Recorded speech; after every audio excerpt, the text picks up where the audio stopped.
लेकर आए उसे यहाँ कैसे रखें।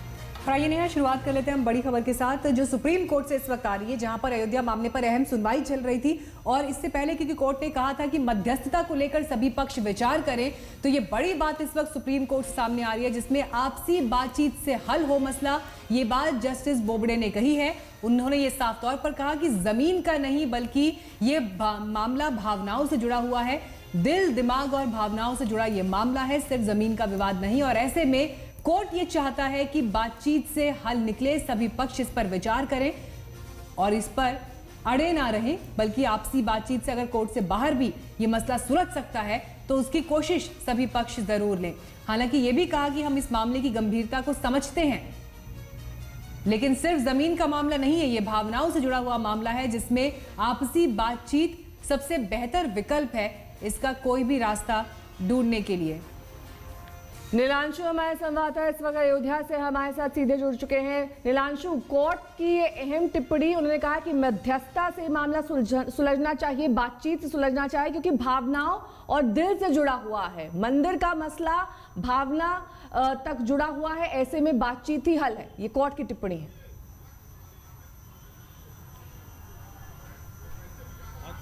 देखिए, पहले भी कई बार मध्यस्थता की बातचीत हुई है यहाँ अयोध्या में। हमने पिछले साल देखा था कि श्री श्री रविशंकर खुद यहाँ पर आए थे, उन्होंने साधु संतों से मुलाकात की थी। लखनऊ और बेंगलोर में उन्होंने कई बार साधु संतों से और जो लिटिगेंट्स हैं उनसे भी बातचीत की थी, लेकिन इस मामले का कोई हल नहीं निकल पाया। कई साधु संत ये कह रहे हैं कि अब बहुत देर हो चुकी है, जल्द से जल्द सुप्रीम कोर्ट को इस पर फैसला देना चाहिए। हमारे साथ कुछ यहाँ पर साधु संत मौजूद हैं। महंत राजू दास है हनुमानगढ़ी से। आप ये बताइए, सुप्रीम कोर्ट लगातार मध्यस्थता की बात कर रही है, अब क्या आपको लगता है मध्यस्थता से मामले का हल निकल पाएगा? 70 वर्षों से उच्चतम न्यायालय की मध्यस्थता की जरूरत नहीं है। देखिए, ऐसा है, वो कोर्ट, इसके वहाँ कोर्ट पे लोग बैठे मध्यस्थता करने के लिए नहीं, वो साक्ष्य एविडेंस आधार के ऊपर डिसीजन देने के है। देखिए, आस्था का विषय मैं मानता हूँ, हम लोग भी शुरू से चिल्ला रहे थे कि राम जन्मभूमि आस्था का विषय है, लेकिन यही कोर्ट पे बैठे उच्च न्यायालय, उच्चतम न्यायालय के चीफ जस्टिस कहते थे कि नहीं, यहाँ आस्था से कोर्ट नहीं चलता है। आज कैसे आस्था की बात करने लगे? वो 70 जन्मभूमि एक हो सकती है, तमाम जगह मंदिर है, जहाँ पे खड़े हैं यहाँ भी मंदिर है, आगे भी मंदिर है, तमाम जगह मस्जिद है, लेकिन जन्मभूमि एक हो सकती है, 1000 नहीं हो सकती। इसके नाते जहाँ पर रामलला विराजमान है वहाँ पर भव्य राम जन्मभूमि की मंदिर, अब कोई सुलह, कोई समझौता नहीं, कोई बातचीत नहीं, अब सिर्फ एविडेंस के आधार पे आप डिसीजन दो। आपके पास दृढ़ इच्छा शक्ति होना चाहिए, उस आधार पे आप तुरंत डिसीजन दो और कुछ भी नहीं। आप बताइए, आप पंजाब से आए हैं राम मंदिर के लिए घर छोड़कर अपने, क्या लगता है मध्यस्थता से हल निकल पाएगा? भैया, मध्यस्थता से कोई हल नहीं है और उस सुप्रीम पावर का फैसला कोई भी कोर्ट नहीं कर सकती।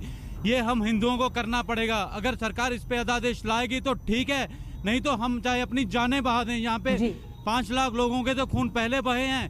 हम इस बाबर राज से, और यहाँ क्या पूरे हिंदुस्तान में बाबर की मस्जिद नहीं बनने देंगे। भावनाएं हैं और इन्हीं भावनाओं का जिक्र कोर्ट भी कर रहा है कि ये भावनाओं से जुड़ा मामला है, इसलिए बातचीत से हल निकले। संजय शर्मा इस वक्त सुप्रीम कोर्ट से हमारे साथ मौजूद है। संजय, पहले तो तफसील से बताएं कि कोर्ट में जस्टिस बोबडे ने क्या कहा।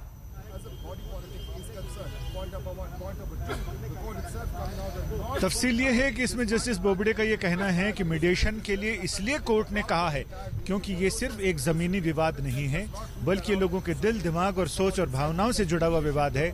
कोई भी चीज, कोई भी कोर्ट, कोई भी कानून, जो चीजें हो चुकी हैं, इतिहास को अंडू नहीं कर सकता है। इतिहास को अंडू सिर्फ वही कर सकते हैं, यानी इतिहास को नए सिरे से परिभाषित कर सकते हैं। इतिहास को अंडू शब्द का इस्तेमाल किया कोर्ट ने, सिर्फ लोग बातचीत से और अपने मामले को सुलझाकर, आपस में सुलझाकर ही उसको अंडू किया जा सकता, वरना कोई भी कानून नहीं कर सकता। लिहाजा कोर्ट ने अपील की है कि इसे आपसी बातचीत से ही सुलझाया जाए और एक और मौका दिया जा रहा है, लिहाजा सभी पक्षकारों को इसका इस्तेमाल करना चाहिए। तो सबसे पहले हिंदू महासभा की तरफ से वकील हरिशंकर जैन ने कहा कि चूंकि ये मामला कोई नोटिस नहीं मिला है कोर्ट की तरफ से, लिहाजा कोर्ट के नोटिस का इंतजार कर रहे थे। इस पर जस्टिस बोबडे ने कहा, चूंकि जस्टिस अशोक भूषण ने कहा, चूंकि ये मामला कोर्ट के प्रोसीडिंग से जुड़ा हुआ, कोर्ट की प्रोसीडिंग के दौरान ऐसा हुआ है, लिहाजा अलग से नोटिस की जरूरत नहीं है। मुस्लिम पक्षकारों की ओर से राजीव धवन, उनका ये कहना था कि ये मामला, इसमें गोपनीयता को विशेष प्राथमिकता दी जाए और सभी पक्षकारों से कोर्ट ये कहे कि जो प्रोसेस चलेगा मीडिएशन का, उसे गोपनीय रखा जाए और जो आर्बिट्रेशन या मीडिएशन करने वाले लोग होंगे पैनल के, उनसे भी ये कहा जाए कि इस मामले को गुप्त रखें, क्या बातचीत हो रही है, क्या हो रहा है। बीच में अगर सबोटाज हो जाता है, बीच में अगर लीक हो जाती है चीजें, तो उसके डिरेल्ड होने का खतरा ज्यादा होता है। सभी पक्षकारों को सिर्फ बिठाया जाए और कि सिर्फ उनकी आपस में बातचीत कराई जाए और इस प्रोसेस को सिर्फ जो मॉनिटर्ड होगा, कोर्ट मॉनिटर्ड, या जो आर्बिट्रेशन पक्ष का जिसको नियुक्त किया जाएगा बातचीत के लिए, मध्यस्थता करने के लिए, वो भी सारे लोग इसको गुप्त रखें। जी नीलांशु, आपका भी हम यहाँ पर रुख करेंगे क्योंकि कोर्ट ने तो अपनी तरफ से एक ये बात आगे रख दी है कि आपसी बातचीत से इस मसले को सुलझाया जाए, लेकिन सवाल ये बरकरार है कि सभी पक्ष इस पर किस तरह से रिस्पॉन्ड करते हैं और उनका क्या रुख रहता है, क्योंकि इससे पहले भी बातचीत से सुलझाया जाए इस मामले को लेकर कई बार बात हो चुकी है। ये कोई पहली बार इस तरह का डायरेक्शन नहीं आया है।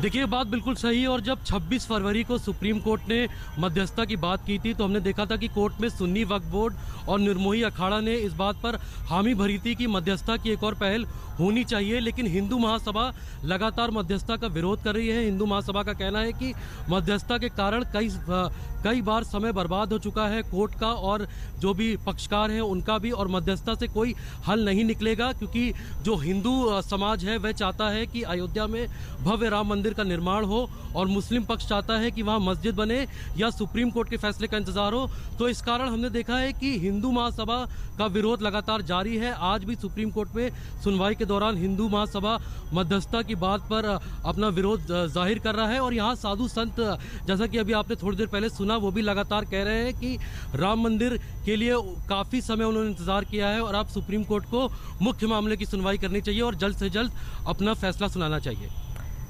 संजय शर्मा का रुख करना चाहेंगे। संजय, हमारे संवाददाता सुप्रीम कोर्ट से लगातार बने हुए हैं। संजय, जो एक बात आप कह रहे थे कि बंद कमरे में आपस में मध्यस्थता हो, बातचीत हो और ऐसे में ये बातें लीक ना हो, ये सुनिश्चित किया जाए, ये सब थोड़ा समझ से परे है, क्योंकि अगर 4 लोग मध्यस्थता कर रहे हैं, 4 पक्षकार हैं और उनके अपने अपने रिप्रेजेंटेटिव हैं, प्रतिनिधि हैं, तो ये कैसे सुनिश्चित किया जाएगा कि अंदर जो बंद कमरे में बातें हो रही हैं वो बाहर ना जाएं, और अगर बाहर गई भी हैं तो वो पता लग जाए?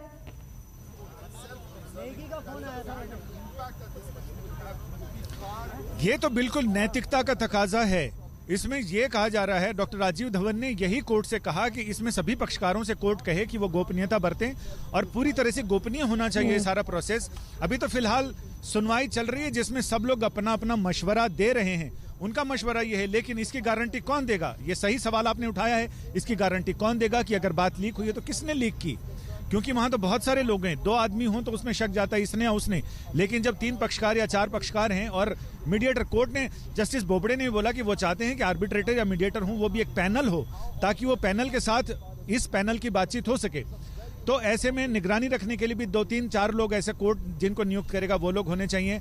तो अब इसमें देखना ये बहुत दिलचस्प होगा कि अब आगे सुनवाई में बात किधर सिरे से चढ़ती है। फिलहाल जो 2 पक्ष हैं जिन्होंने बातचीत मीडिएशन से मना किया था, एक रामलला विराजमान, उनके नेक्स्ट फ्रेंड, और दूसरा निर्मोही अखाड़ा, उन्होंने बातचीत से मना किया था कि वो इस मामले का बातचीत से कोई हल नहीं, कोर्ट ही इसका समाधान निकाले जो सारे पक्षकारों को मंजूर होगा। लिहाजा आप देखते हैं कि इसमें सुनवाई, मैं जब से वहां से छोड़ के आया हूं तब से कम 8 मिनट हो गए हैं, इस बीच में जरूर चीज सिरे से आगे बढ़ी होगी। बिल्कुल, लेकिन संजय, इसके साथ ही एक बात और आपसे